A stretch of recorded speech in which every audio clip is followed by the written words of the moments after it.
მოგესალმებით მეგობრებო, დღეს განვიხილავთ თუ როგორ უნდა არჩიოთ კია საბილიარდო კლუბებში. პირველ რიგში უნდა დავარწმუნოთ, რომ შემთხვევით არ ვიღებთ ვინმეს პირად კიას.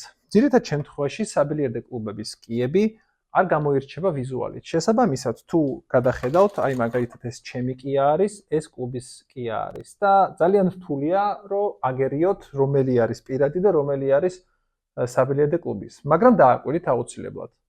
ასევე უნდა გავითვალისწინოთ, რომ კიის თავაკი უნდა იყოს მომრგვალებული, სრულად უნდა იყოს დაფარული ცარცით, თეთრი ფერის პლასმასი ან ფერული არ არის გაბზარული, ხშირად ნახავთ ოდნავ გაბზარულს და ეს დიდად პრობლემას არ წარმოადგენს. თუმცა ძალიან გაბზარული არ უნდა იყოს ფერულე, რადგან შემდგომში ხმა იქნება. და ასევე არ უნდა იყოს გაბზარული თვითონ ხე კიის ზედა ნაწილის, ანუ შაფტის. კიდევ ერთი მნიშვნელოვანი ფაქტორი არის, რომ კია არ იყოს გაღუნული. ამას გავიგებთ თუ კიას დავდებთ მაგიდაზე და უბრალოდ გავაგორებთ. ამ შემთხვევაში კია არ არის გაღუნული, თუმცა გაღუნული რომ იყოს, კიის ზედა ნაწილი ესე იხტუნავებდა. ნამდვილად მიხვდებით თუ თვითონ ნახავთ ეგეთ კიას. სულ ეს იყო მეგობრებო, რაც უნდა გაითვალისწინოთ კიის არჩევის დროს და მერწმუნდეთ, კიის ვიზუალი და ეს უკეთესად მიჭირავს ხელში, არაფერ კავშირში არ არის ბილიარდის კარგად თამაშთან.